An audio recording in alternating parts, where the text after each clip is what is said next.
That takes us to March 2nd, 99's Heat, when they face Farouk and Bradshaw, the Alkalites. All right, so the story behind this match. Public Enemy has all this heat. They're often late. Right before this match, literally as their music is playing, Public Enemy told Ron and JBL that they didn't want to do the finish, which was Public Enemy going through a table, but they didn't offer like a change. They just were like, not doing it, bye. And as we know, WWE is not a call it in the ring brother place. It's very curated, arguably overproduced. And the finish comes down from The Office. So the Alkalites were like, yeah, we're bigger than them, so we're going to put them through the table anyways. So in the name of corporate synergy and professionalism, they go out there and proceed to slug away at Public Enemy for real in an infamously stiff, possibly all the way shoot match. I could see if I was Ron Simmons and I had the ability to beat the fuck out of anybody at any moment in time, I'd be like, oh no, you're doing this finish because fuck you. JBL just needed a reason to be an asshole, and you fucking gave him one, so here you go. And you know, I can kind of see Public Enemy like feeling like, man, they don't get us, and fuck this. You know, I feel like I think they knew if that's what they said, then they knew it was coming to them. So this was like just a whatever thing, and they whatever consequences were going to come, they knew were going to come. Yeah, there's a good chance they were going to get some amount of shit beat out of them by JBL, the patrolman of the WWE showers. This very likely could be bias because I like Ron Simmons and I don't like JBL. No, man, I already know where you're headed. He was complacent in so much bad shit.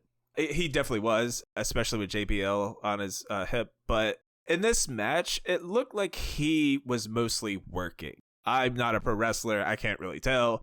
While on the flip side of that, JBL literally bent a chair over Rocco's head. I'll give it to you. I don't think Ron committed assault. That was a wrestler having a disagreement with somebody while JBL is trying to kill someone. It handles it the way that JBL does. Yeah. So he handles every problem. And at the same time, too, like, if you're Public Enemy and you know this guy's already looking for a reason, like, just get through the match and be like, all right, let's just go do it. Whatever. Yeah. And then talk shit about him later. So he was a fucking asshole. Because he's going to fucking stiff you regardless. Don't you want to be in the right when he stiffs you? So back to your point, Nick, about Ron Simmons. If JBL is to be believed, when JBL heard that from Johnny Grunge, he goes, well, what are we going to do? And Ron Simmons was the one who said, we're going to bring the table to them, which is like a fucking badass line. I've heard that, and that sounds like something Ron Simmons would say.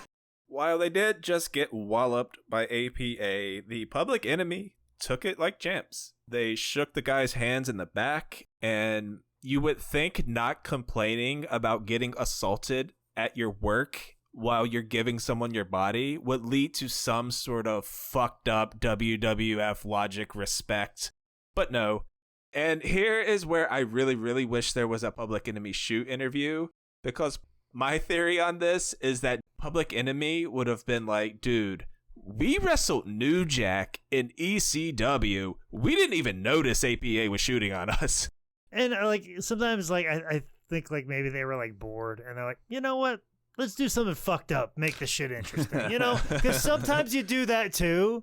And they might have been just making a joke. Oh, dude, what if it was just a joke? And yeah, oh my God. I wouldn't put it past them. Like they might have just been making a joke, and WWE are not allowed to make a joke like that, and they just took it to the umpth degree, which I think is another interesting theory as well too. That maybe they just made a joke. Like, we're not going to do that finish. Like, ha ha ha. Well, clearly we are. Like I said, I don't know the vibe or the tenor or how dry the joke was, but I could see JBL, like, fucking losing his goddamn mind, and, like, Ron Simmons, like, well, I'll just fuck you up, and that's how this is going to go. So their entire WWE run was getting buried, assaulted, and released. That's a Stone Cold Steve Austin t-shirt, right?